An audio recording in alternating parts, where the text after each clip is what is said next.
Well, good afternoon, everybody. We're so excited to be with you, esteemed users, this afternoon. We are really excited to talk about the Statistical Association module. Rick and I have put a lot of blood, sweat, tears, you name it, into the creation of this module over the last couple of years.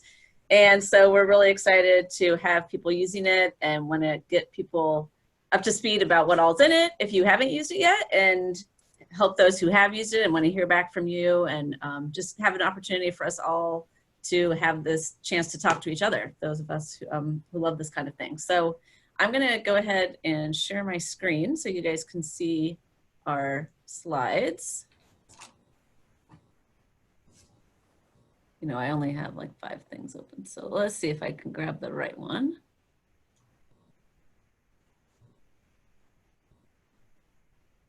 All right, Rick, does that look right? Yes. Okay, awesome. All right, so I'm Stephanie Casey from Eastern Michigan University. I'm joined by Rick Hudson from University of Southern Indiana.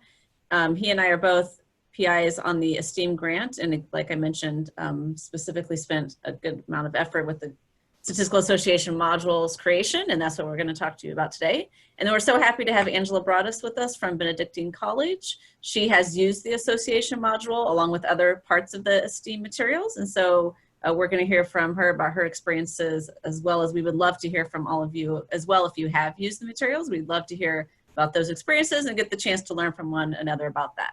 So we'll be together for about 1 hour and 45 minutes. That's our plan this afternoon. If you have questions along the way, feel free to interject. We will have planned times throughout the presentation to stop and give you a chance to ask questions as well. So these are the main things that we want to get through today. We want to help you learn about the background for and the content of the Teaching Statistical Association module. You know, this is something that you can't get from just going to the place and seeing what's on there, about the creation of this, why we created it the way we did, how the pieces are supposed to fit together. So we're hoping that some things, those are some things that this webinar is going to give you.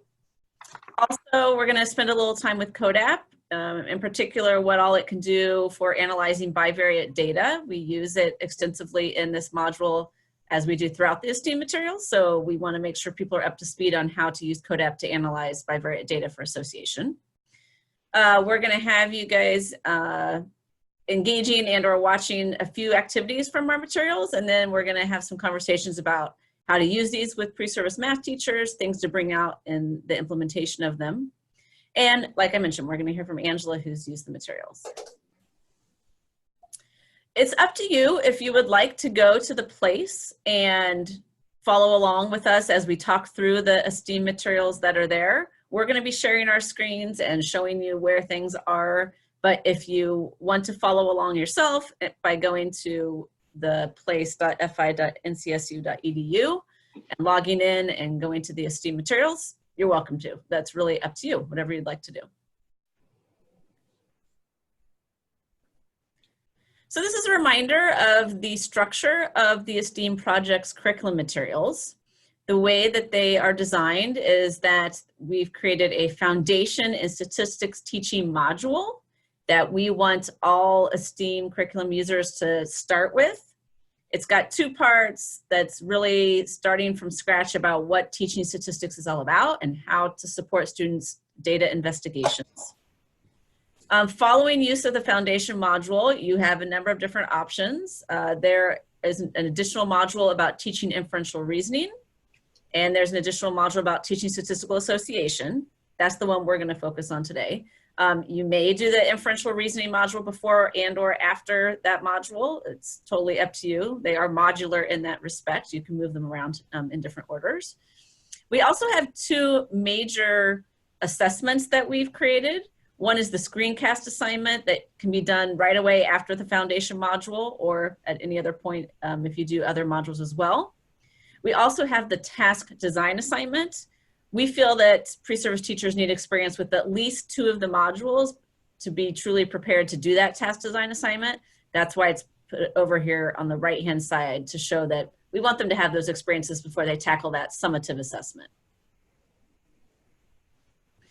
all of our modules have this main structure with 2 parts, each part supposedly taking approximately 5 to 7 hours to complete. Recall that they are meant to be used in a variety of settings.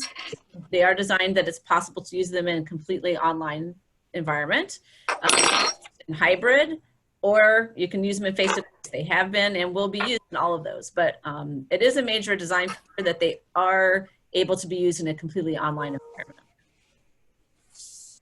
As far as how the modules are broken up, each has 3 sections: read and watch, engage with data, synthesize and apply. So you'll see that same structure in the Statistical Association module, and we'll be using that when we talk through each part. All right, so I'm going to turn it back over to Rick. He's going to get us thinking about Statistical Association. Okay, and while we transition here, I just may want to remind everybody, it may be best if you mute yourself whenever you're not talking, okay? Let's see if I can share here.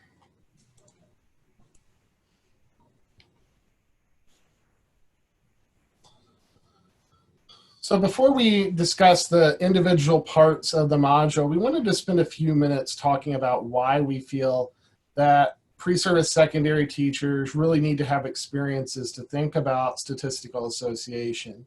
And I know these may be a little obvious to those of us that work with pre-service teacher math all the time, but I think it's important for us to think about.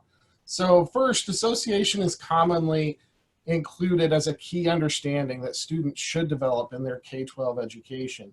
For example, the ASA's GAZE document suggests that students should initially look for associations, learn to use tools to explore association, and quantify the strength of the association between quantitative variables. And they certainly have opportunities for our pre-service teachers to do that in the STEAM materials. NCTM has also included association as one of the big ideas in their Developing Essential Understanding series. And they claim that the big idea is that bivariate distributions describe patterns or trends in the comparability of 2 variables. So their essential understandings point out that graphs and tables can be useful for displaying bivariate data, for either categorical data like it's shown on the left here, or for 2 quantitative variables like the vehicle data on the right. And so this does describe 2 of the big data sets, granola bars and vehicles, that the pre-service teachers using this association module will investigate. There's also some other reasons that we feel statistical association needs to be a part of mathematics teachers' experiences. Association is included in the Common Core and many other college and career-ready standards. So for example, in the 8th grade, Common Core focuses on investigating patterns of association in bivariate data. And that includes both categorical bivariate data and quantitative bivariate data. There's also 2 clusters in the high school curriculum, one focusing on summarizing, representing, and interpreting bivariate data, and a second cluster that focuses on linear models. I know that categorical analysis was new for many states when Common Core was introduced. I know here in Indiana, it was definitely a new topic that many of the teachers were unfamiliar with, and hasn't been a part of the high school experiences of many of our own teachers, right? Third, we know that as many industries have started to embrace big data, there's a real need to consider how variables are related to one another. And many statistical questions are framed around how or whether 2 variables are related. And finally, we know that understanding big ideas related to association, such as correlation and linear regression, are really fundamental concepts that are needed to extend one's understanding for more advanced topics in statistics. So I hope this kind of summarizes why we think statistical association needs to be a part of the teacher ed curriculum, and kind of frames our conversation today as we begin exploring the 2 parts of the module. So I'm going to spend a lot of time talking about the first part, V.1, that part of the module. And so we're going to be reviewing the content knowledge in this module. So to kind of frame what do we view as some of the big emphases here, we don't really assume that the pre-service teachers understand all of the concepts. Maybe that they have and have not had some of the concepts with categorical bivariate data. We explicitly wanted to choose to introduce categorical association first prior to quantitative association, because we reason that the pre-service teachers are often less familiar with this content. So we felt like if we placed it first, it would be less likely that teacher educators might choose to skip it. So we address some of the content like marginal, conditional, and joint relative frequencies, what it means for categorical variables to be associated, and the common representations for bivariate categorical data. We also continue to focus on using CODAP to investigate categorical data, and we have a real emphasis on student reasoning about bivariate categorical data. And related to that is the act of professional noticing, right? That process that we will see in a few minutes here. So this kind of gives the overview of this part of the module. We begin with the read and watch materials. The first activity is really mostly a reading that includes video. And so it's kind of introducing the pre-service teachers to how do you use CODAP to investigate categorical variables. The second part, B.1.B, introduces the pre-service teachers to several common student approaches and conceptions or ways of thinking. And there's both correct and incorrect conceptions that are presented. This is followed by a short quiz that should assess what they learned from those first two parts. The Learn from Practice video, I'll share it here in a few minutes, but it shows 3 students and how they created graphs of bivariate categorical data to try to determine whether the two variables were associated or not. The primary data investigation is a data investigation about granola bars. It's a data set of 33 granola bars where the data comes from the USDA. And then our synthesize and apply for this first part includes a discussion board where the students think about the different representations that they've explored so far with bivariate categorical data. And then B.1.G is really an application assignment where the pre-service teachers are asked to analyze student videos of students reasoning about categorical data, and then decide how they should address the student, after they've listened to the student. So it's really a professional noticing activity, and we'll have a chance to look at some of those videos together today. All right, so one of the primary data sets is the granola bar data set I mentioned a few minutes ago, and it really deals with nutritional data. And so we launched this exploration with this graph. And this graph shows that in 2016, the New York Times reported on foods that had been rated by the American public and by nutritional experts. So if you look across the horizontal axis, it shows the percentage of Americans that say a particular food is healthy. And along the vertical axis, it shows the percentage of nutritionists that said the food was healthy. So we have Americans versus nutritionists here. So I'm going to take a minute to pause, and we want to get your involvement here. So I would like to hear from you. What do you notice about the graph, and what do you wonder? I'm going to move us over there so we can see.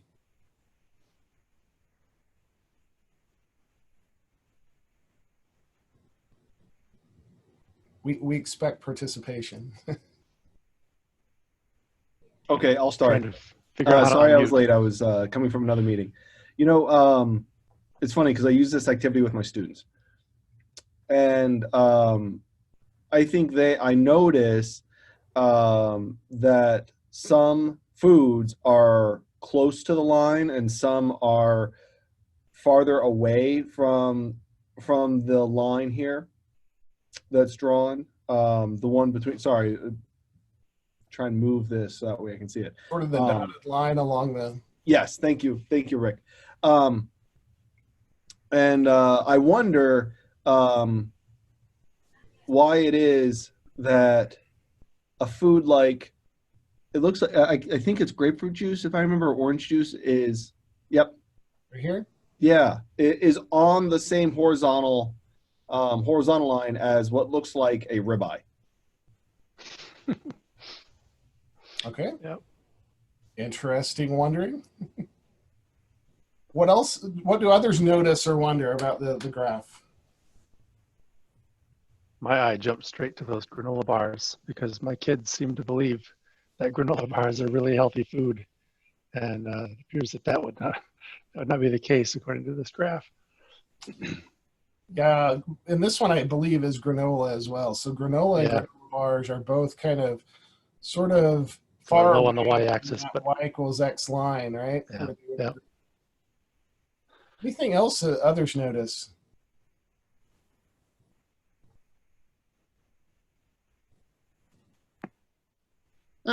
We normally talk about the Slim Fast being so far away as well.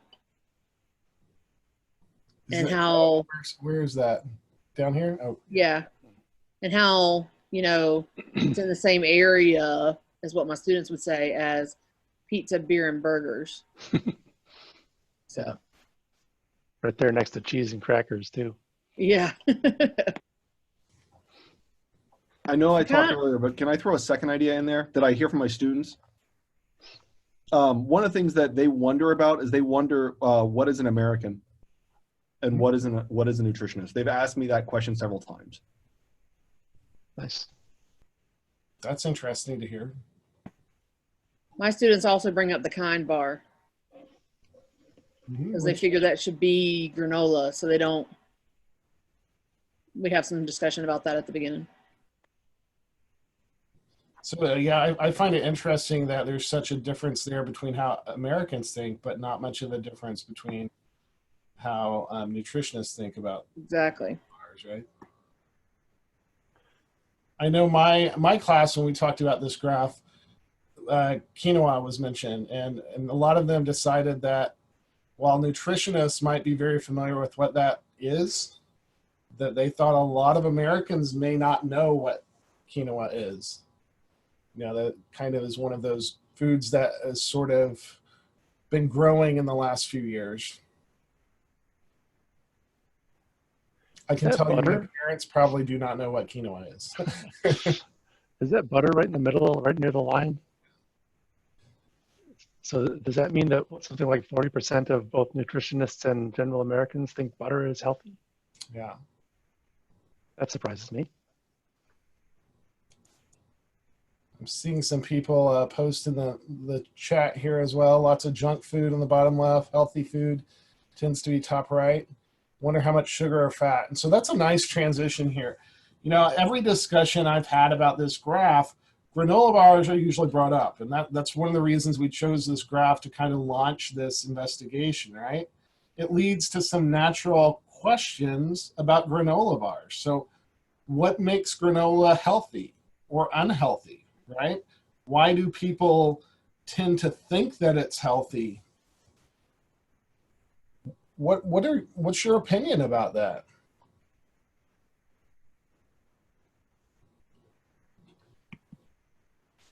We talked about that in class just the other day, and so people were saying the media, granola bars are everywhere, and how the packaging of them with whole grain or high fiber or this and that is a little misleading.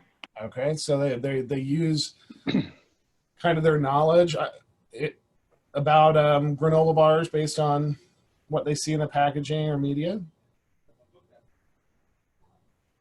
In my grocery store, it's in the health food section. Yeah. How do granola bars differ? Why could some granola bars be maybe better than others? I think that's a question that some students have brought up when I've used this exact task. Is they ask, is that picture the exact picture that's being used to describe a food, or is it a representation of that sort of item? So, for example, is that kind bar only talking about kind bars, or is it a representation of that genre of granola? Same thing with Slim Fast. Is it Slim Fast, or is it all sorts of nutritional shakes of that ilk? And these are some of the same thing with whereas something like, I think it's cottage cheese, if I remember right, is that top right? You know, they've raised the question: is that 8%, 4%, 2%, 1%, 0%? Like, which one is it? So they're like they wonder, like, what is really the representation with using this sort of image? So there's a lot of variation in these, right? That's kind of one of the things about granola bars, right? There's some granola bars that are very high in sugar, right? Others aren't. And so this is kind of capturing the whole thought, I guess, right? Some granola bars have fruit. I know that's one of the things my students have talked about. So people assume that it has fruit and fiber, it must be healthy, right? And so that leads naturally into our data set about granola bars, because those are both attributes that come up. So I'm going to go on to, I'm going to move us on here to thinking about the granola bar task. So I don't know how many of you, it sounds like some of you have implemented this before. And so I'm going to share a little bit about the task with you. So some of it may be review, but I know some of you are getting ready to teach this as well. So I'm going to go into the Moodle for a minute here and actually bring up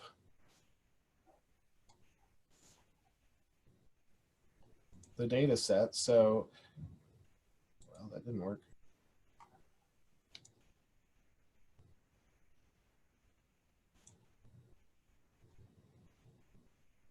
So this is what the students see if they're following along. And we're going to open up the data set for granola bars. So as we talk here, feel free to add in anything that you think your students have done or said. Some of the things that I bring up with my students that we definitely want to try to address here is that they have a sense for how to create some of the common representations, right? So I'm going to create a graph here.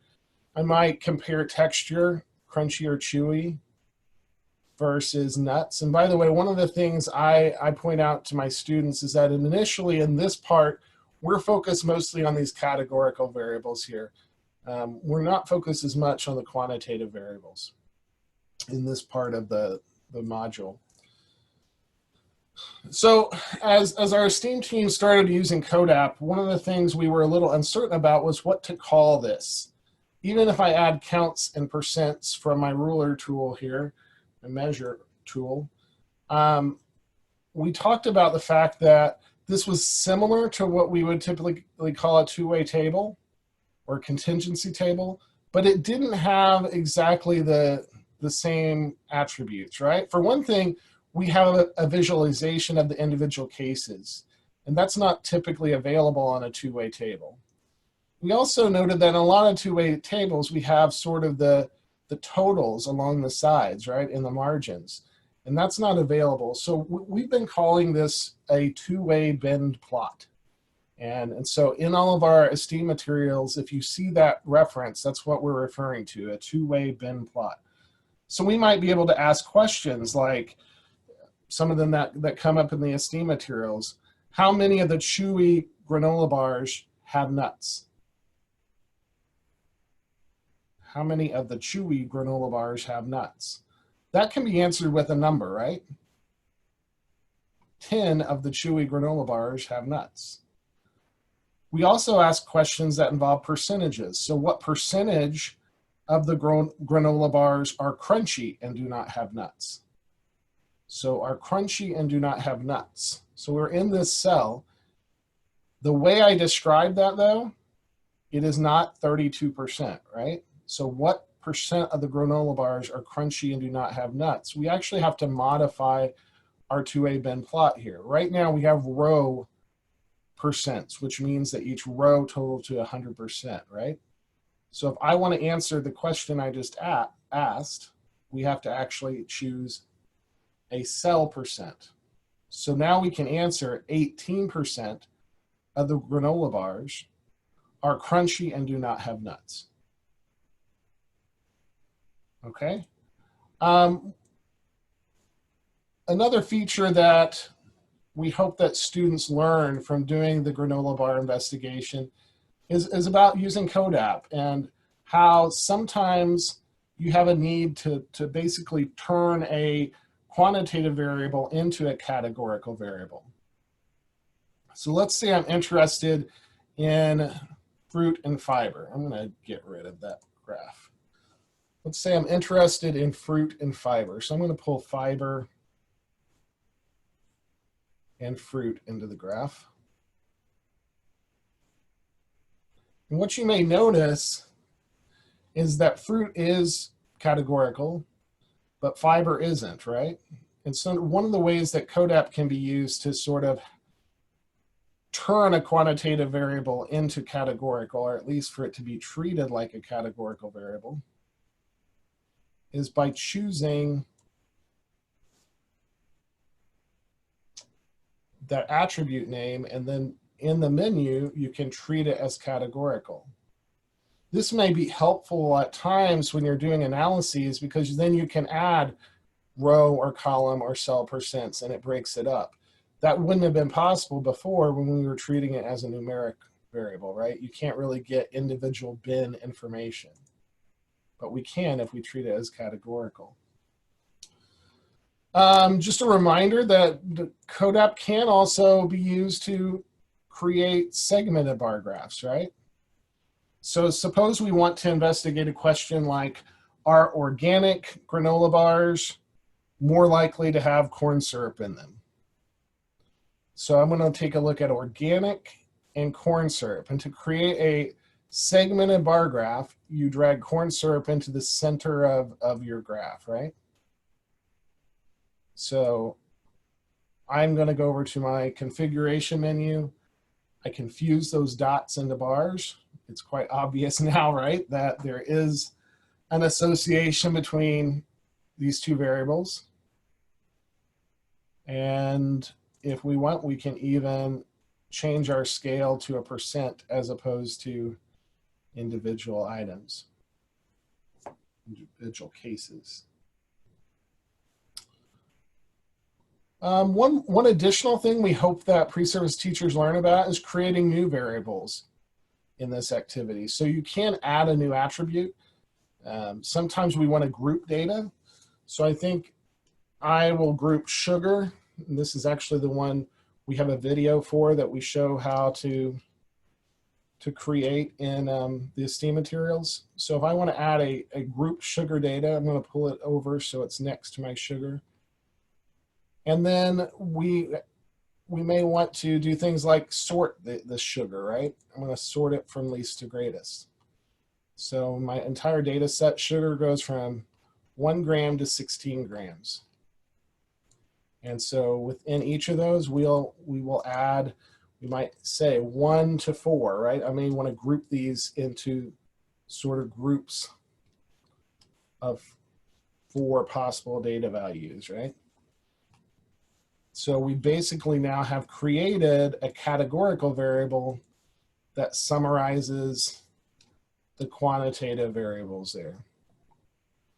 So I'm going to pause for just a minute and see what questions anyone has about the granola bar investigation. I know I haven't gone through every question, but I hope I'm sharing some of the big ideas that we want pre-service teachers to learn from this investigation. Does anybody have thoughts of either what went well in your work with this investigation, or what questions you may have?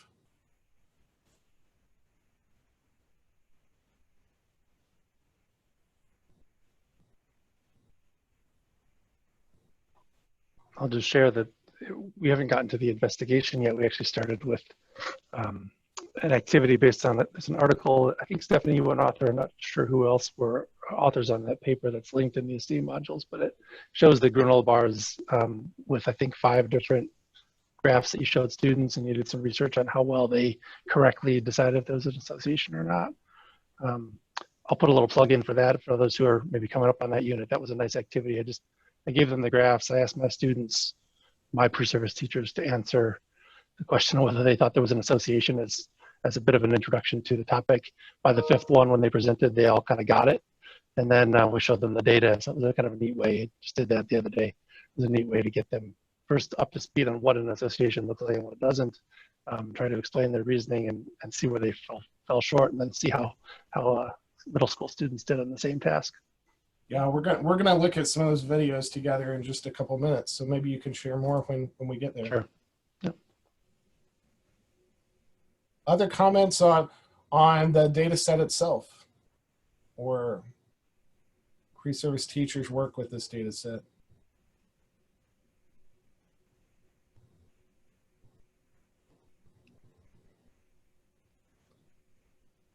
Okay, I'm going to go back here to our slides. One thing I'll add real quick is that I found that I really needed to work repeatedly on getting my pre-service teachers to interpret the percents correctly. They needed repeated practice with that to get it down. It's not intuitive at all. And it's connected to some of the conceptions that we see from students, right? Right. Pre-service teachers often say very similar responses to what we see students say, in terms of they use the wrong referent, right? They're thinking about the wrong whole, or using the wrong percent. You know, I talked about the difference there between a row percent and a cell percent, and that's not always easy for the pre-service teachers to determine either. I had, this is Angela, my students were able, they thought the percent, the ways to change the percentages were really cool.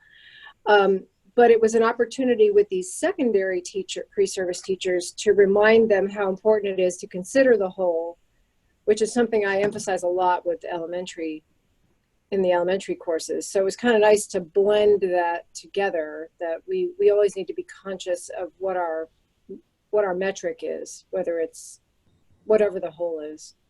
But that was a lot of fun for them. Great. So as we began our work of developing the STEAM materials, we identified that there was really limited empirical work that focused on students' reasoning about bivariate categorical representations. So in 2017, Stephanie and I led a study with the primary purpose to investigate how students reason about graphs, right? Including segmented bar graphs, side-by-side bar graphs, and icosograms. And if you don't know what an icosogram is, sometimes it's called a ribbon chart. It's kind of like a segmented bar graph where the size of the bars are based on the percentage of that attribute, right? So we wanted to also, with this study, to curate videos that could be used within the STEAM modules that focused on students' thinking. And these students in our study had not had explicit instruction on these graphs previously. The study consisted of 2 parts. First, we wanted to know what types of graphs would students make on their own when they were asked to make comparisons between 2 categorical variables. And then second, we wanted to see how do they interpret graphs that have already been created, so pre-made graphs. We had 13 students in our study, and they were ranging in ages 11 to 13. I think they were all enrolled in 6th to 8th grade middle school students. And we utilized semi-structured task-based interviews. So the videos that we curated from this study resulted in developing a number of conceptions about how students think about bivariate categorical data. And those are some of the conceptions that we see in parts B and parts G in this part of the module. We share this with you today because we want you to sort of have an understanding of the context of many of the videos that you see in Module B, Part 1. So most of the videos that involve students thinking are from this study. So we're going to take a look at one of the examples. And John, I'm not sure if this is the one you were talking about earlier, but Yeah, it is. in the very last activity, pre-service teachers are asked to interpret this graph and think about the association between the granola bars, their texture, chewy versus crunchy, and whether the granola bars have nuts or not. And after they interpret the graph, they view students' descriptions of analyzing the graph and determining is there an association between the two variables. One, I guess, note for implementation of this activity, I really find the transcripts helpful here. Personally, I think it helps me if you view the video first, but then you use the transcripts to really help analyze what's being said. And I know some of the pre-service teachers found that those transcripts were really valuable. So today we're going to watch, I hope we'll be able to watch about 3 of the 5 videos. And I want to, as you watch this, I want you to think about what pre-service teachers might see in the video. What would you expect them to say? This activity is intended to build their professional noticing skills. So not only do we want them to attend to the students' thinking, we also want them to interpret the student's actions and make decisions about how they would respond to the student. So I'm going to go back to the Moodle here just to show you this is where this is at. This is B.1.G. It's one of the last activities in this part. And we're going to start with Andrea. All of these clips are fairly short, but I'm going to ask you after we watch the student, what would you expect your pre-service teachers to say?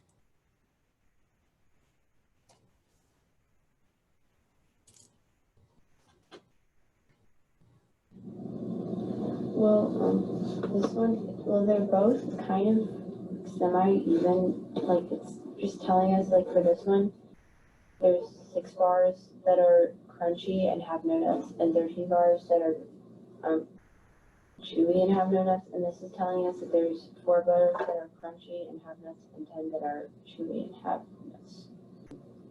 So you said there's not much of a difference. Like this is like 2/5, and this is a little bit like less than 1/2. Okay.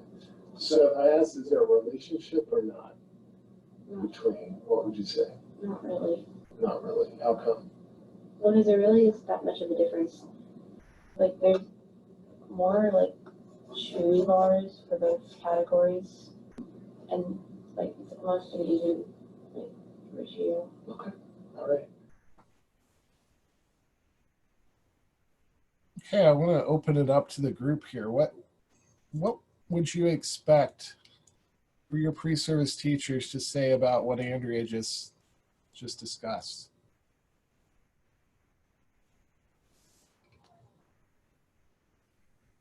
Well, this is Angela again.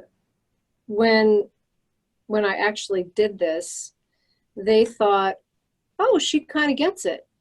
So it opened the door for a nice conversation about different types of mathematical thinking because her language was pretty additive and not multiplicative or proportional.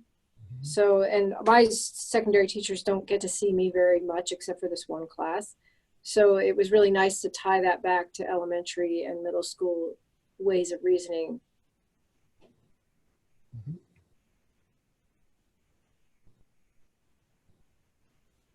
Others' thoughts?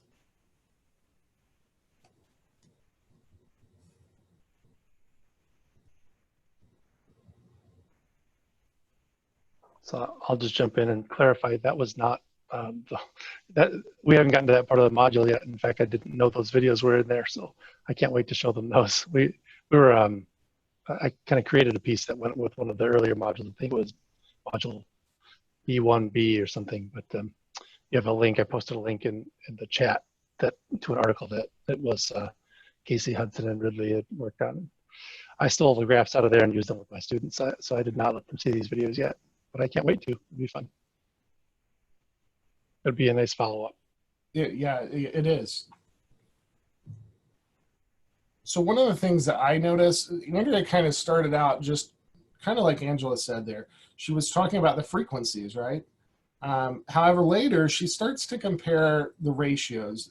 I think she mentions it 2 to 5, right? One had a ratio of 4 to 10, I think. I can figure out how to use Zoom here. So I think she pointed to the 4 to 10 and talked about that being a ratio 2 to 5, and that the no nuts were sort of similar. So she's really sort of starting to compare maybe the conditional distributions. But I agree with what you said earlier, Angela, about the additive versus proportional reasoning, right? Let's take a look at another student. So this is Xavier.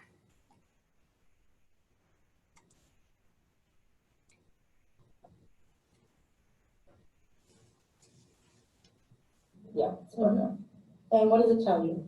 It's telling me the number of bars that have no nuts and nuts, and the number that are crunchy, chewy and crunchy that have no nuts and nuts. Okay. So like the orange portion, this has no nuts. This is chewy bars that have no nuts. This is chewy bars that have nuts. This is crunchy bars that have no nuts. Crunchy bars that have nuts. Okay. And what does that say about the relationship? It says that overall more bars are chewy and more bars have no nuts and nuts than crunchy bars have no nuts and nuts. Okay. And do the percentages tell you anything?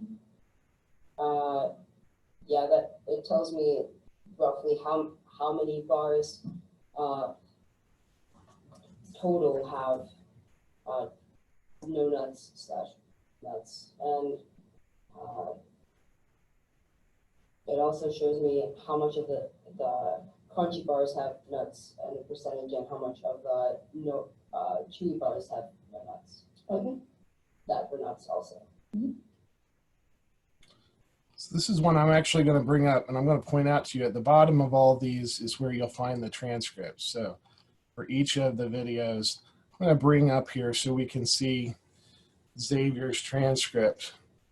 Remember, the goal here is to think through the professional noticing framework. So what would a pre-service teacher attend to? How might they interpret what Xavier said?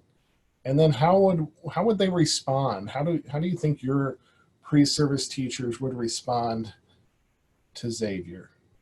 So I'll open it up for discussion.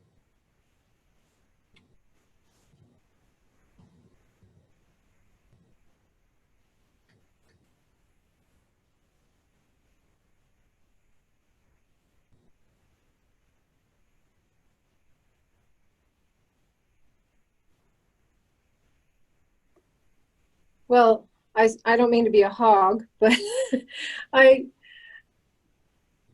don't think that I know what Xavier is thinking, and I'm practiced. So it would offer a nice conversation with students to see what they think he's thinking and get them to recognize that it was not clear, because it's not only a noticing practice, but it's kind of, we're not seeing the mathematical practice of accuracy in explanations or argumentation, whichever one you want to choose. So to have them notice both things and to keep asking Xavier more questions about what he means. So I think part of the thing that I see with this video, and part of the reason I chose it for our discussion today, is I think it's the hardest of these 5 videos to really have a conversation about. But what I see is that he's struggling with language, and right. the way he's struggling with language is really tied to the categorical bivariate data, right? I mean, it's tied to these graphs. And I think it really shows how difficult it is to talk about bivariate categorical data, especially when one of the categories is essentially no nuts, right? And so it's hard to talk about that in a way that makes sense. One of the things that I notice here is that he never really responds to the interviewer's question. Yeah. Right? He never really ends up making a claim about whether the two variables are associated or not. And so a possible response to Xavier, I think, could be focusing on, well, what do you believe? Is there an association or not? How can you think about whether this graph tells you whether there's an association or not, right? How do you see it in that graph? What do others think? I was going to make a comment about, I think that there's, to me, is not really evidence that he's got anything beyond a univariate understanding of these graphs. He can only see one dimension to these graphs. He hasn't quite made the shift of being able to look at the two graphs simultaneously and make any kind of comparisons. He's kind of stuck in a univariate comparison. Definitely he mentions frequencies. He never really mentions them by name, but he talks about numbers a lot, right? This tells me the number of granola bars. So this is Mary Ann. I haven't taught this yet. And so I guess my question would be, what is he supposed to be noticing? Like, it almost seems like I'm worried that my pre-service teachers are going to be like, so what, nuts, chewy, no nuts. I'm worried they're just going to be like, they're close. We don't need to be precise. It's not like a cancer study. I don't know. Can you help me out with that? Right. So, I mean, part of our goal, I guess, is to have them analyze the conditional relative frequencies here, right? When you look at this segmented bar graph, one of the things that you might note is that if the segmented bar graphs look relatively similar, then we should be claiming that there's no association. I agree. This is a small data set. We've talked about that sort of being a limitation here, but I think that's part of our goal. And Stephanie, feel free to share your thoughts about this as well if you want to share more. I could just say when I used it with pre-service teachers last semester for the first time, I didn't get any pushback about the context and saying, oh, this is not important. It was more that they were trying, in this activity in particular, just trying to make sense of what students were saying. In this one, kind of what others have said, it was really a thing of like, he's just kind of spouting off words that he sees there. It's really kind of jibber jabber. So I think, in responding to Xavier, we were focusing on, okay, let's start with some simple questions and start asking, try to make more sense of what Xavier actually knows to then build your response from there. We thought that was an appropriate response to Xavier, is start by trying to figure out more about what does Xavier know? Okay. That makes sense. I'm sorry, Rick. That makes sense to me because the precision kind of thing, and maybe that's where I'm getting thrown off a little bit. We want them to reason and make sense of the data and kind of have a sense that there is no correlation. They're not associated. Right. Yeah. Okay. All right. That's helpful. Okay, good. So I'm going to share one more video of Lana.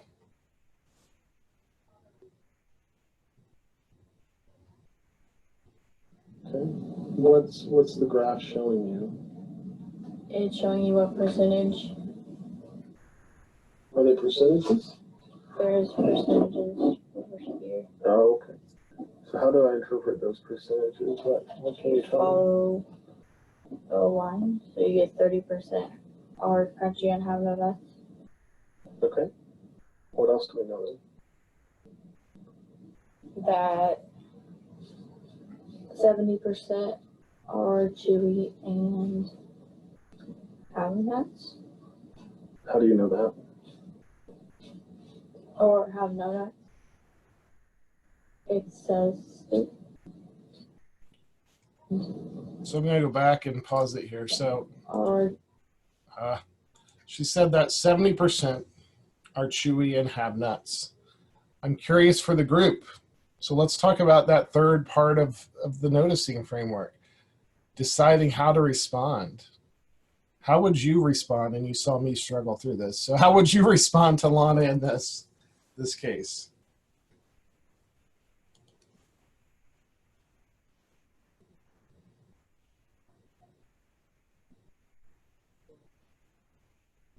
I think there's some imprecision there, and she could have meant one of two things. So I think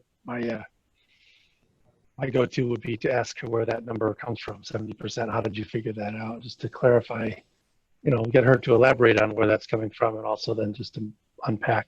So I think where does that come from? That must be 13 out of the total. No, that's The 30%. 13 out of the 19. Yeah. So she's looking within that bar. 30% were crunchy and have nuts. I'm sorry, 30 and 70% are chewy and have nuts. She corrects herself and says no nuts. But I think she's looking at this as 30% and 70%. Oh, I see. Yes.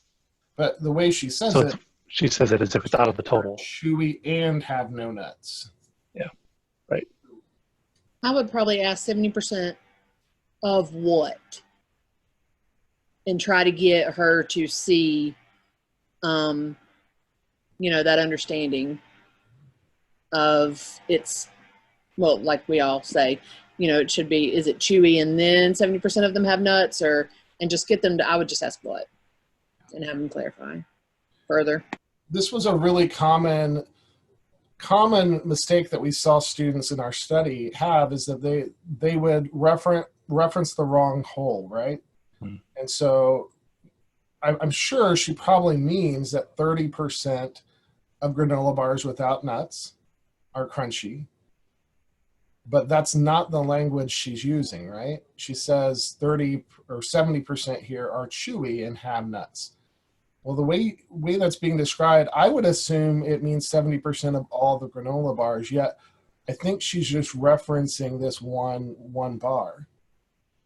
And so our hope is that pre-service teachers who watch and analyze this video are starting to attend to some of that language and thinking about the differences in how students are interpreting the whole.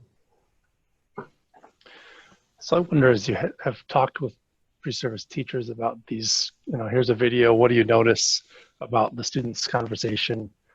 How you focus that noticing? Do you tell them watch for the ways that they use proportional language, and kind of cue them in that's coming, something interesting is going to happen in this video with regard to how, what they reference as the whole, for example? Or do you say watch what language they use when they describe the association? Is that something that you try to do up front, or is it more open and just say, what do you notice?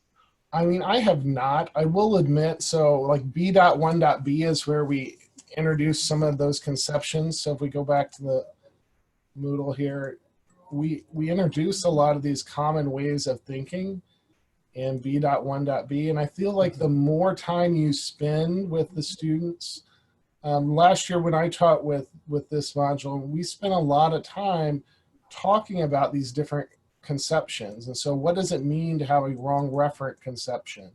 Well, that means essentially what we just saw Lana doing there, that she's not identifying the correct whole in how she describes the percentage, right? So I feel like the more time that I've spent on this part of the module, the better they're able to talk about what's going on in the noticing activity that we just used. Yeah, I guess that's my instinct on this, is that before they watch the video, it's helpful to just give them a framework from which to watch. So, watch for these kinds of misconceptions, or maybe it's watch this narrow, there's one misconception, the localist misconception might come up in there somewhere in one form or another, and you might ask them to watch for which one do you think is coming up.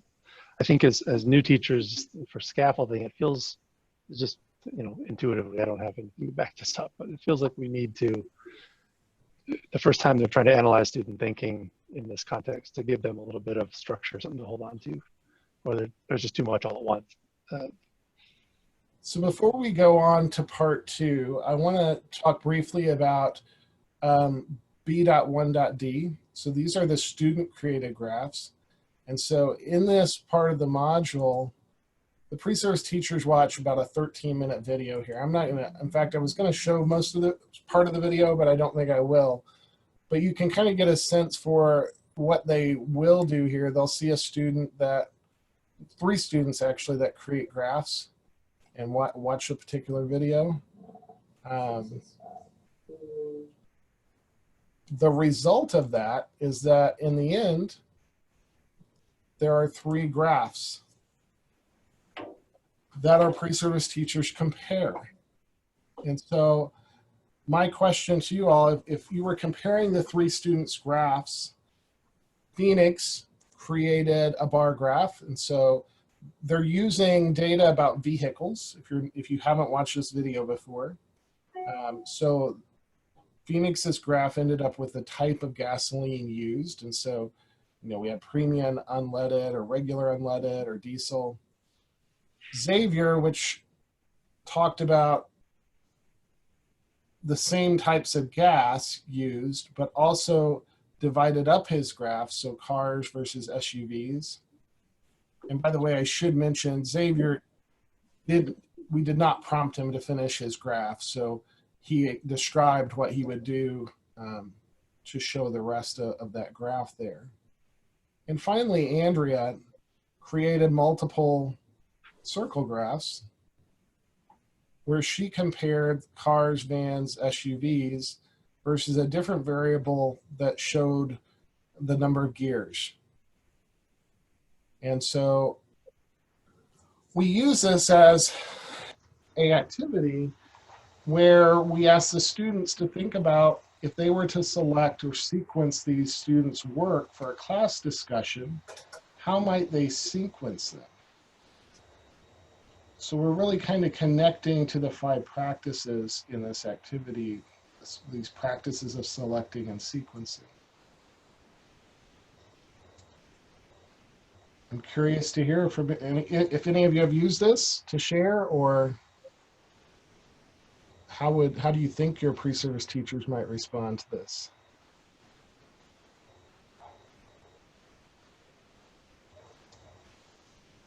Or do you need to know more information? I know I've gone through this a little quickly.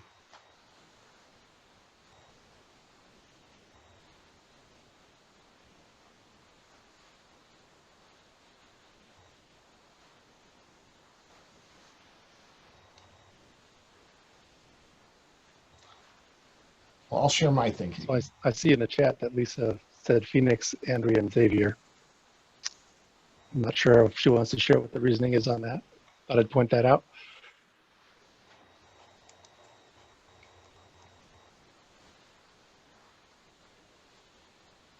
I kind of wondered if I would put Andrea first, mostly because it's a little bit unusual. It's not what we usually see for comparing these, and then we start to get to the more traditional types of graphs. And then maybe Xavier's is more sophisticated with the stacked bars instead of the side-by-side bars. I certainly think Phoenix, his graph really doesn't compare bivariate data, right? His graph is essentially a bar graph showing a single sort of univariate data. Andrea's would make sense, I think, to come second. Andrea's and Xavier's can be used to compare the 2 variables. However, I think Andrea's is a little more difficult because it is a circle graph to make those comparisons clearly. So I hope this kind of wraps up our discussion of the first part of this module. And I will stop sharing, and I'm going to let Stephanie take over the discussion of the next part. Okay, thanks. Let me get my screen going.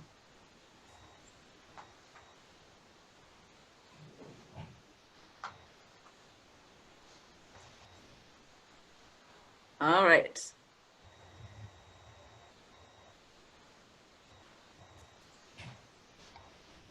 Is that showing up okay, Rick? Yeah. Yes, you may want to hit present though. Okay. So we, in the second part of this module, focus on statistical association of quantitative variables. So we assume that the pre-service teachers have a good amount of common content knowledge with respect to this. We, from personal experience and just talking to others, feel like most pre-service teachers at the college level, you know, coming to college level have dealt quite a bit with scatter plots, line of best fit, know what the correlation coefficient is. Maybe they don't have really deep understanding of what all these things are, but they're pretty familiar with them. So we don't start from scratch, more so like we do with the categorical variable association stuff. We build on what they know to develop their understanding further. So I'll show a few ways that we do that. We do have them do a couple of data investigations with CODAP to develop their understanding and to get more sophisticated in their use of CODAP. And we have a large emphasis on developing their understanding of how students intuitively think about, learn, and develop an understanding of quantitative association. So building on some research findings and some talk from Chris Franklin, you know, just different ways that we have them developing that type of teaching knowledge. So this is a snapshot of what it looks like in Moodle for the second part, again, B.2. So as mentioned, we have that same format as we have for the other modules. In the essential materials, this time we have 3 things before the quiz, a few more than the others. Then a learn from practice experience. We've got in the engage with data 2 things and synthesize and apply 2 things. So because of that, we expect this to take a little bit more time. So we have 6 to 7 hours as our estimate. So just a brief talk through of these different elements. Introducing students to the topic of statistical association builds on some research that I've been doing starting in grad school about the teaching of statistical association.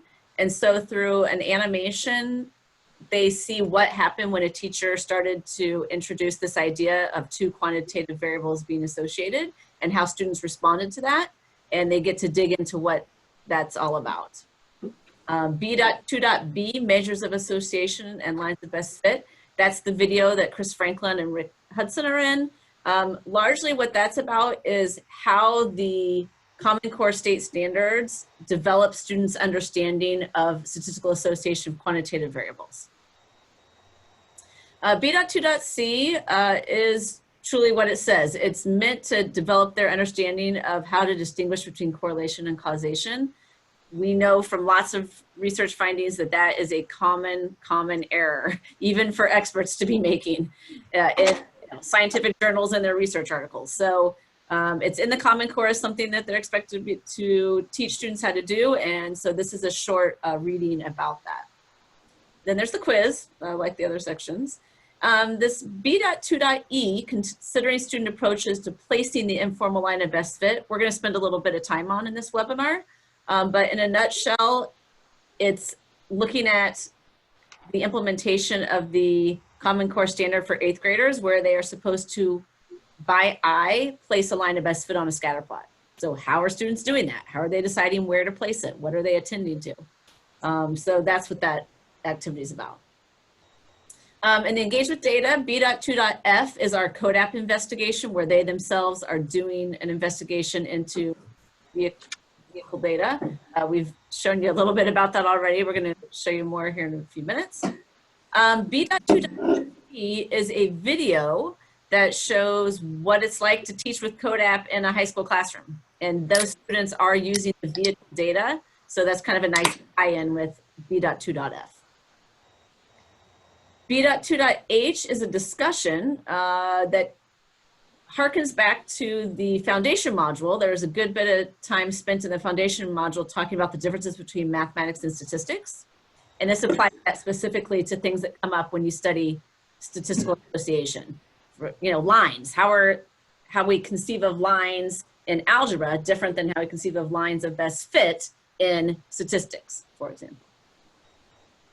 And then lastly, we have a big data investigation that we asked them to do in B.2.I. This is to be done in CODAP, and it involves analyzing data that's generated from the Census at School random sampler. So it gets them using CODAP, building on all the ways they've learned to use CODAP up to this point. It kind of puts them all together in this one investigation. Plus, we specifically purposefully used Census at School data because we think that's an awesome resource for teachers. And so we wanted them to get more familiar with that. And so we chose that as the basis of the data we used there. So we're going to dive into a few of these activities to see a little more about what they're about. And the first one we're going to look at is B.2.E. So like I mentioned, I've been doing some research about this for a while. So this particular study was published in the Journal of Stats Ed in 2015.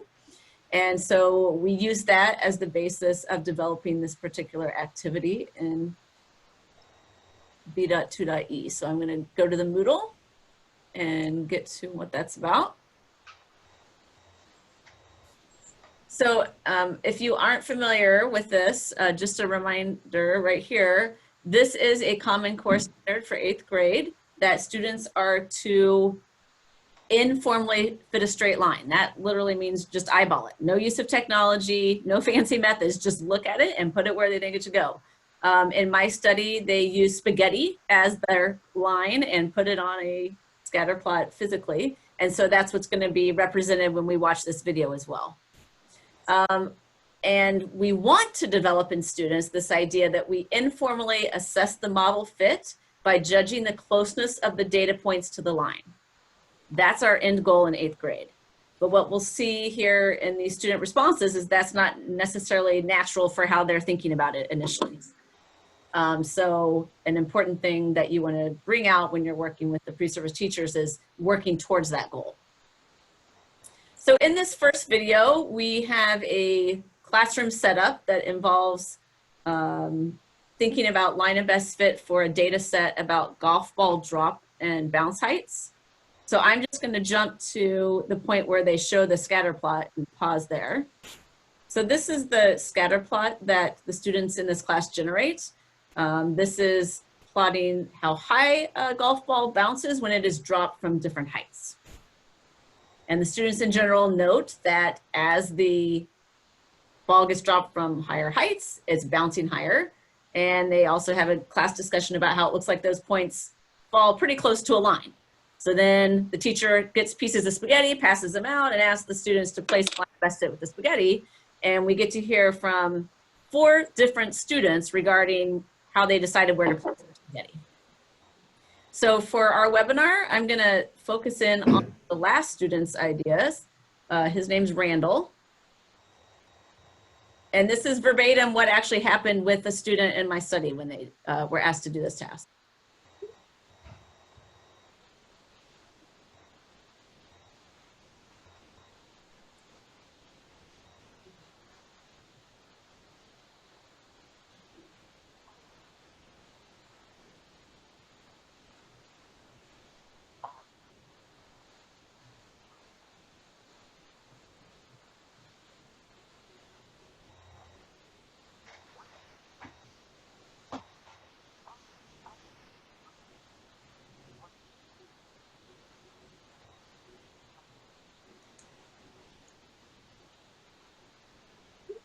Okay, so that's Randall's description of how he places the line. So the first thing that pre-service teachers are asked to do is to attend to how he decided where to place the line. What was Randall's criteria? What was he trying to do? And so what we want the pre-service teachers to note is that Randall had 2 aspects to placing his line of best fit. He wanted to try to get it to go through as many dots as possible. We started with 2 and they got to 3, oh, 4. I got it, pretty much going through 4. But he also forced it to go through the origin, 0, 0.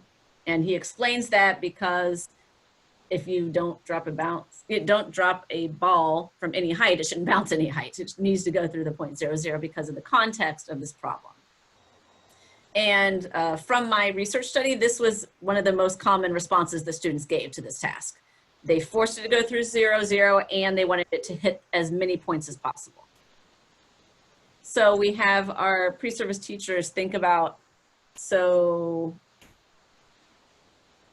is that approach generalizable? Is that a good idea? Also, why might Randall think that's a good idea? Why might he have that conception? So that's what we have them do for all 4 of the students. So for Randall in particular, you might think about some ideas about why might Randall think that it's important to make the line go through as many dots as possible. Anybody have ideas on that?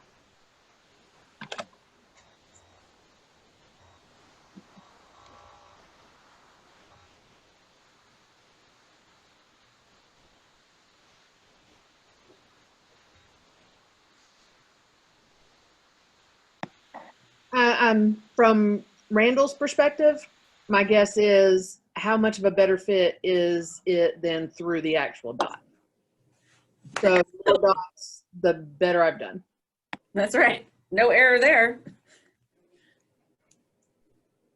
But realizing, you know, I think the thing to work your pre-service teachers toward is making them realize that that doesn't necessarily mean that it's closest to all the dots. Yes. That those can be in competition with each other. Yeah, I've heard this more and more lately, and I'm not sure where it's coming from, but maybe just because they're teaching more statistics in high school or something. But it feels like this misconception in particular is really taking hold, you know. Mm.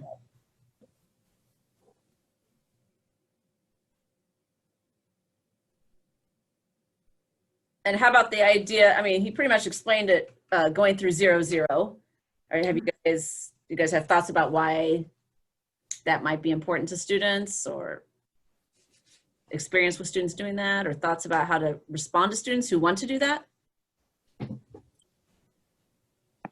My thoughts here is the students are thinking about, they're not thinking about what this line of best fit is supposed to represent. And so that's what I try to push them to think, because yes, if you throw the ball, of course, if you don't throw it, it's not going to have any bounce. But what is this line doing? What is it representing? Is it okay if it, you know, certain parameters are outside of its scope? Yeah, I would agree with that. I think there's a discomfort in, if you don't know what the y-intercept is or like what it represents, then it's got to go through 0, 0. And so that's just kind of the inclination. Like if I'm not sure that there is a y-intercept, we're going to force it through the origin no matter what. And just because that feels right. I would like to add on, I wonder sometimes if it comes from their experiences in algebra and pre-algebra. I'm not saying algebra as in later, but algebraic thinking, that it, like others are sharing, that it has to go through 0, 0. So that means that's where it goes. And trying to put that framework onto real world data. I would put forth that I think it may be rooted in the trajectory of how they're introduced to, at least in the Common Core, how they're introduced to linear relationships, because there is an element of them focusing initially on linear functions that pass through the origin and that direct variation. The vocabulary that he used made me think that he had just come out of that kind of an experience where they'd only dealt with linear functions that pass through the origin. And it's not until I think the next grade that they start to explore what happens when that y-intercept changes and how that impacts things. So it may be an issue of wherever he's at in grade level as much as anything else.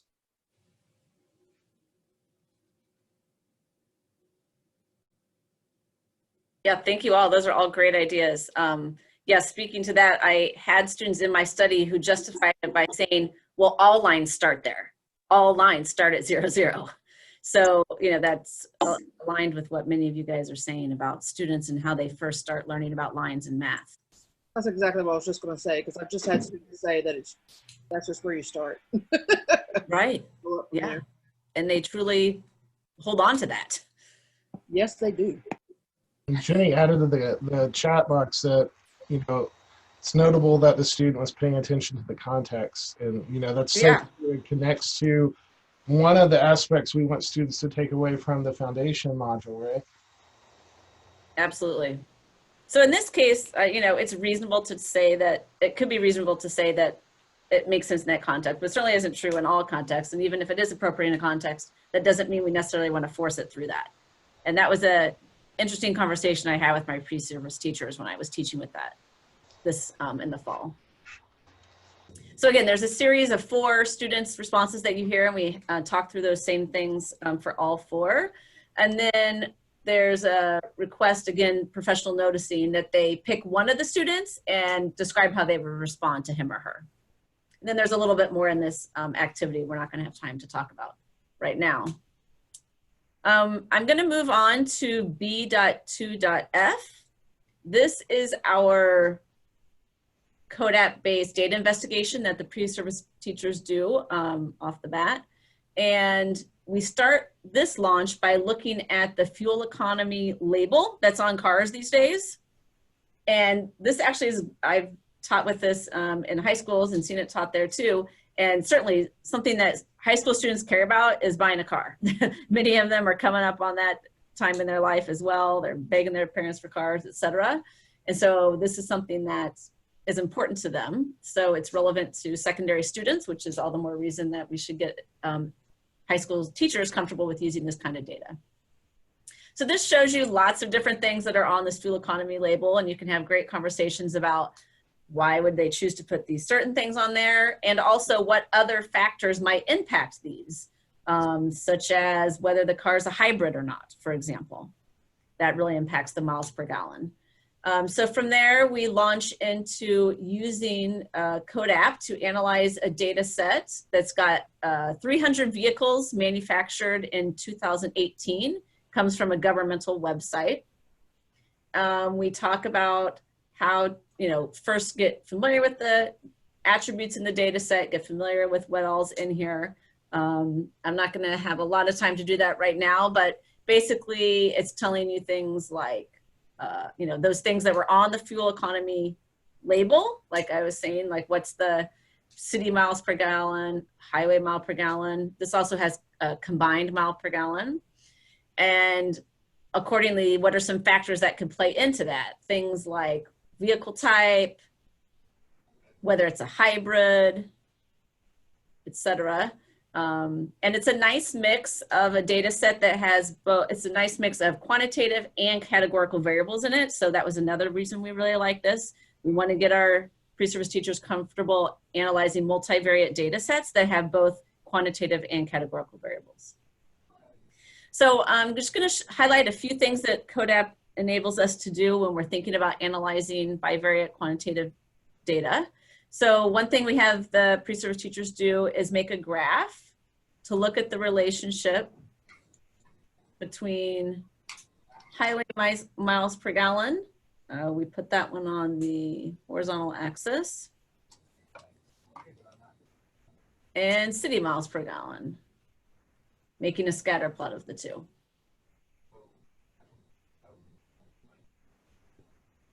So starting off, we talk about what are some things that you notice. Pretty darn strong association. Although at the higher miles per gallon, you can see that it really then becomes more variable, quite strong otherwise. So CODAP has some great capabilities with respect to modeling this data. It does follow a linear trend here. Again, at the upper miles per gallon, not quite so much, but we'll go ahead and put a line of best fit on there. We're gonna start by having them do an informal line of best fit that they have to find where it goes. In CODAP, that's called the movable line. So when you click that box, here's the line placed on your graph, and you can move it around. If you go to the ends of the graph, it swings it around. And if you go to the middle of the graph, you move it straight up and down. So once you've got it where you think it might best go, you also have the option of showing the squares of the residuals. Those of you familiar with Fathom, or maybe other applications in particular, but for me it was definitely Fathom. that was quite a revelation when that was added to the capabilities to really deepen my understanding of what the line of best fit is. And I will never forget seeing Bill Finzer present that at NCTM when I was a new teacher. That was just awesome. So Bill Finzer is also the creator of CodeApp, so it makes a lot of sense that we've got it here too. So really talking about what a residual is, why are we squaring those, what are we doing when we're adding those up. And once you add that, you'll notice that the sum of squares is added to this label that is given when you make that line. And notice this is a brand new feature of CodeApp, pretty darn new feature of CodeApp too. You can move that label wherever you want in this graph screen. That used to be fixed in place, but we convinced them that you should be able to move it. I'm gonna take off those, I'm gonna add the least squares line. What that allows me to do is see what is truly the line that gives you the smallest sum of squares possible. So you can see that it's displaying what that sum of squares is for the line of best fit. Also, you can see that in the line of best fit display, it gives us R squared as well. So we have our pre-service teachers working through those. I'm going to turn off my movable line and squares of residuals, so this is looking a little cleaner. One thing that we also have them learn how to do is make a residual plot. So there's a few different ways to do this in CodeApp. Both of them involve adding a new attribute to the data set. So if you go to the far upper right corner of the case table, you'll see the opportunity to add a new attribute. Because we are shorter on time, I'm going to show you the quicker way to do this, which is to just make a residual attribute and go to Edit Formula, and then go to CodeApp's function capabilities. And if you go here to their statistical functions, you'll see they have an automatic one for calculating the residuals from a linear regression. So this is the fastest way to get CodeApp to make the residuals. In our video that we have that's aligned, that's embedded in this assignment, we have a slower way, but perhaps better way, which involves first calculating the predicted values and then making a different attribute where they have to type in the formula of actual minus predicted. So it develops the understanding a bit more. So now here I can tell it I want my X variable, I want that to be highway miles per gallon. And my Y variable, I want to be city to match my graph. And I don't need a filter, so I can get rid of that. Well, I think I left a space there. Hold on one second. I don't think it likes that comma, maybe. Yeah. Let's see. Okay, now it's happy. So in that column, I've got the residuals there. And if I want to make a residual plot, I can drag that attribute to the vertical axis. And I typically make mine with the explanatory variable on the x-axis. And here's our residual plot.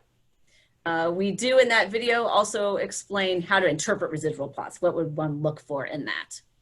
But for this webinar, we just wanted to make sure that you were familiar with how you would create a residual plot in CodeApp, because it's not just there on the ruler function, like as a checkbox to say, make residual plot. You have to go through a couple of steps to get there. Although we've been encouraging Bill to do that. Indeed, we have.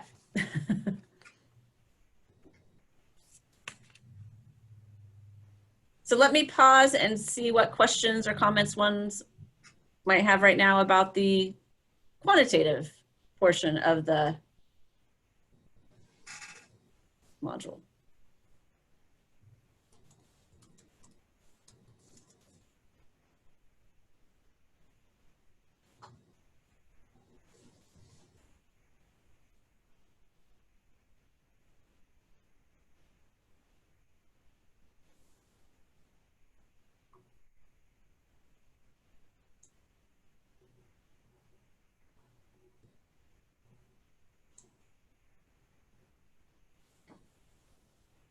Well, good wait time, team. But let me ask a question. So, what's the year of the data set? I'm sure it's in the materials.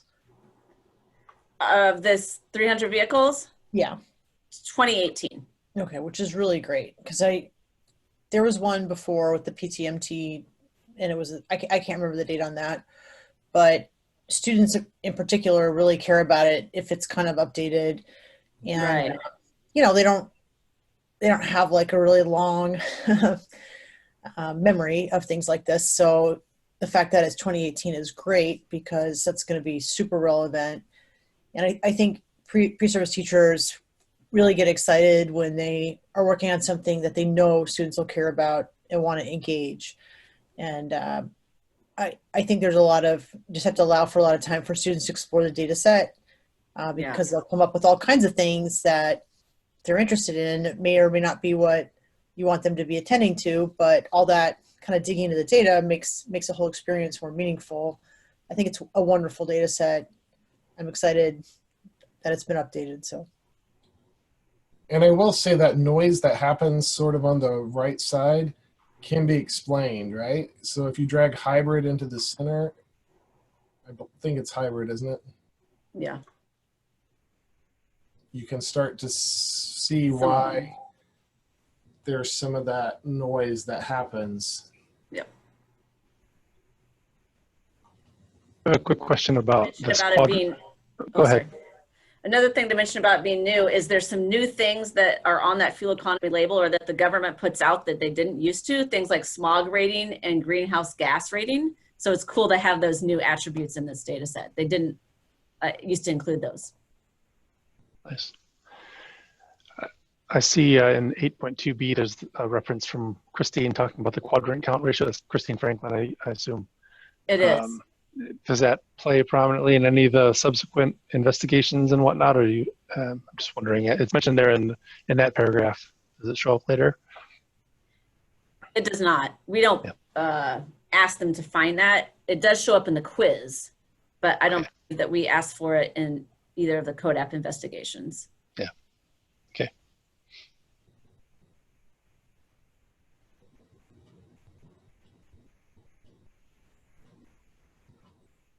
All right, so Angela, we're ready to hear from you. What is she's going to share with us some experiences teaching this. I'm going to be her Vanna doing the slides for her. But we can't wait to hear what you have to say and give others a chance to hear about your experiences teaching with materials. All right, I'm happy to share. So a little bit about our context. I teach at a small Catholic liberal arts college in Kansas. My students were in their secondary math methods course. There were 4 seniors, 2 juniors, and 4 of them had a prob and stats class with us, but that was taught from a mathematical perspective, not from an applied perspective. And the 2 juniors have not yet taken statistics here, or did not before our class. So it's a small class, but I still had my challenges. Okay. In my course, well, first of all, it's 4 credits. It used to be 2, and that was ridiculous. So now it's 4 credits. So we had 2 2-hour meetings per week, plus they did 20 clinical hours of observation. And I tried to do all the STEAM modules, which we did. We did all the modules and only one of the assessments. We did the task design assessment. These are my 2 texts. Hopefully you know what they are. One is about the mathematical practices and how they relate to the NCTM process standards. And the other is Taking Action, which is, the NCTM has expanded the Principles to Action series to include a book like this for each grade band. And they take each NCTM teaching practice and make a chapter out of it, kind of unpacking it and providing some activities that I could use with my students and good vignettes for them to think about in terms of classroom interaction. So that was a great, the relationship between the Taking Action book and the Esteem modules was very strong, which was very nice because we could draw on things we had already seen. We started working with esteem about a third of the way through the course, and then until the end of the course. This was kind of interwoven. So the students had lesson plans they were working on and maybe a mini unit in their applied setting. So, and then they also had discussions and reading assignments in these two texts. So I don't know if I would do it the same way next time, but this is how we did it this time. I tried to do, I guess it would have taken, now this is an inconsistency, not really. The implementation of B1 and 2 took about 3 weeks, where I typically assigned the beginning of a module as homework, and then we would do the middle of it as part of class. So for example, anything that had all the read and watch was done as homework, and then they took the quizzes, and then we picked it up in class. Again, not sure I would do that exact thing if I did this all again. But this kind of worked. One of the things I liked a lot was in the discussion that Stephanie was just referring to about how students addressed the numerical associations was I had students pick one student, and so each of my 6 students had to choose one of those 6 threads, and then they responded to each other. So that, and they were used to that behavior. That helped a lot. So let's go to the takeaways. Okay. I've heard a lot of the things I saw in this webinar.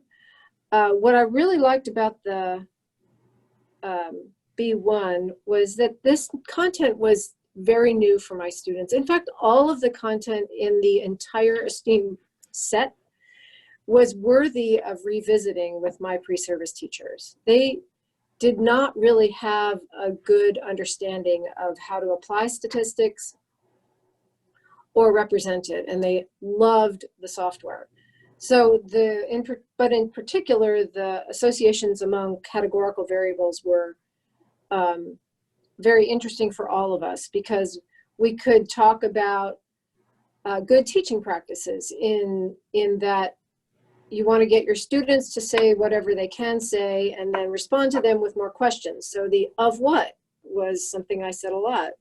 And then watching the videos of the school age students was something very interesting for them too, because they were able to, my students were able to articulate usually what the middle and high school students did or did not understand, but it took a lot of questioning back and forth in our classroom to get the college students to articulate their thoughts. So the whole opportunity for them to discuss clearly what they do and do not understand and how to represent it and what to expect from students was really good for their development.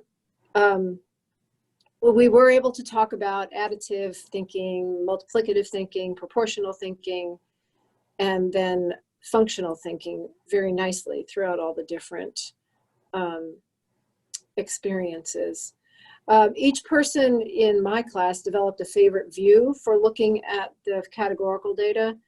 And they really did develop new content knowledge. They had very little experience exploring data sets. So these experiences made them excited about looking at data sets and doing different things with them. With the numerical data correspondences, that was a lot more familiar, like Stephanie said, but the representations were different. And one of the things I did in this class was I didn't see them in their matriculation here until this methods class, because I didn't have any of them for calculus. So they didn't have a math teacher educator at all until they got to me. And not that I'm all that fantastic, but they didn't see somebody reinforcing the idea of multiple lenses and multiple representations all the way through. So using CODAP helped us have those conversations about how else could we look at this? Why is it important to use different representations? And then looking at the, what does least squares regression mean, was very good. I do think that there could, I had to add to the material to explain what R and R squared meant, and that was my choice because they asked about correlation, and then we went to R squared and calculated it. So I think there's definitely opportunity to add to the module if you want to deepen the statistical computational skills students have, but it's certainly not necessary. And like we said earlier, the videos brought out really great opportunities to talk about how typical misconceptions and difficulties school-age students have. The math and statistics we talked about through all of the different modules. How are math and statistics different? But I think moving forward, now that I'm familiar with them, I would probably use more of the activities kind of freestyle during class, because the value of our conversations was so good.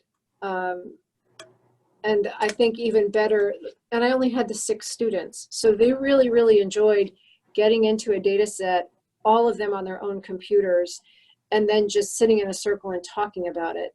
In fact, at one point, I had to be out of the classroom, so they met for the 2 hours and did part of the esteem materials where they just did one of the assignments in one Google Doc. So they had a Google Doc open, the same Google Doc open, and then they each took parts, but they were talking the whole time. So, and that's really how research is done. So it was really a very good way for them to experience a statistical exploration. So one of the things I thought I would like to add, if I had more time with these students and this content, would be to relate the representations to the statistical tests that they learn about in a different statistics course.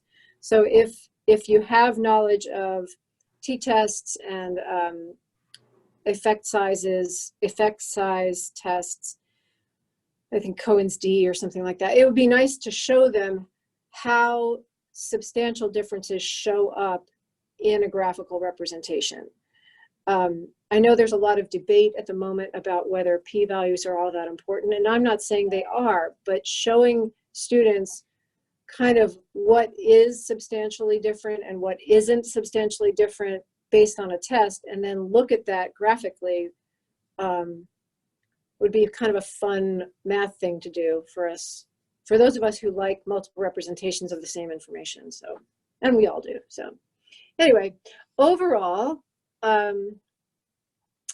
I didn't have enough time in my 90 hours of class time to do this justice.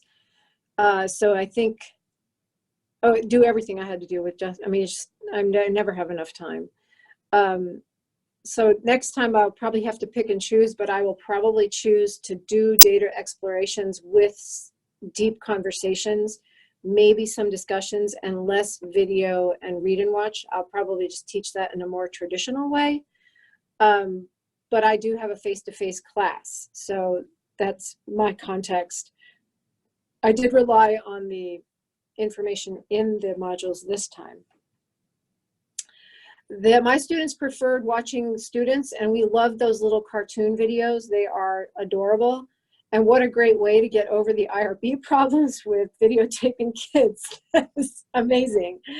They were not interested much in the expert panels and the ones about, well, the earlier modules about that were with coaches and things. They really liked watching the school-age students much more than anybody else. They love the software. Like I said, the group work and conversations were fantastic. And this is just a little plug for the task assignment. That assignment worked so well with the Taking Action book that it was a great way to end the semester. I made my students go find a data set and create a task, or they complied with what you asked in the task assignment. Some of them did some really cool things. And in fact, one of the best students chose her data set and just was really frustrated with it, and then had to make this choice. Well, I'm just going to stick with the data set and I'm going to make a task work. So we really learned a lot by doing the task assignment module, or not, but the task assignment, what is it called? It's a word. The task assignment was very good in terms of wrapping up everything they were to know. But it was great. I really enjoyed working with my students. And if you guys have questions, I'm happy to try to answer them. Yeah, we have time for questions. That'd be great. Questions for Angela?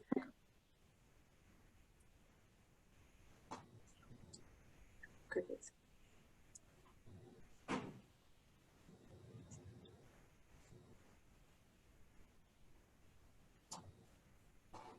Angela, you didn't comment, I think, on this busy work complaints line. You want to elaborate on that a little bit? Yeah, I'm sorry. My students felt like some of the assignments that I asked them to do outside of class, for example, the videos, when they needed to do an assignment based on the videos, they weren't really happy with that because they felt like they understood what the video or the read and watch was asking them to learn. So they didn't really love that. But they did like the actual explorations in the software. So and there were a couple times, maybe not in B1 or 2, where they were supposed to show that they had learned how to do something. Maybe the sampler was one of those things. And they figured that out very quickly. They didn't want to do things twice. So like I said, I really do think that we would do the data explorations with maybe a content overview provided by me before that the next time. Because they caught on really quickly until they didn't, like the in B1 where they're actually having to compare the proportion, the proportion bar graphs to the percent bar graphs. I probably didn't say that right.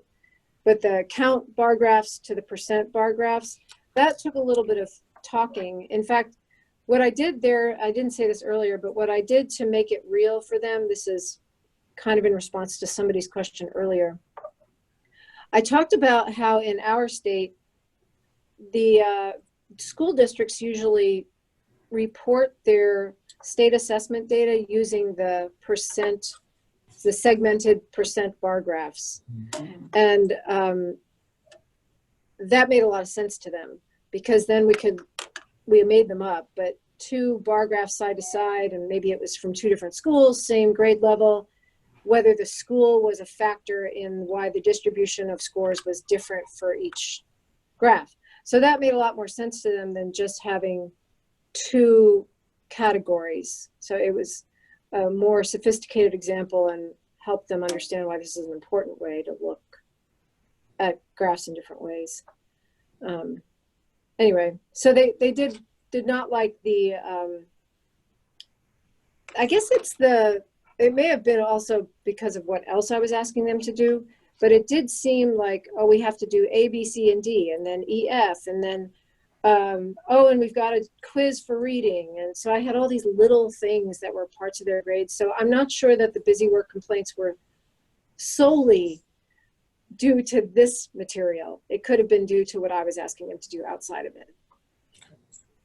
Thanks, that's helpful. I mean, just to hear your thoughts on which aspects they perceived as busy work Yeah. is helpful. So thanks. Yeah, sure.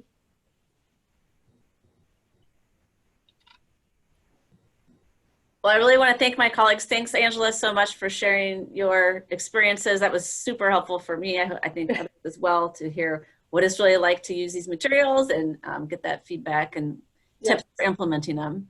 Sure. Thanks to Rick for being my partner in crime here and working on this webinar. And thanks to all of you for attending. As a reminder, this is our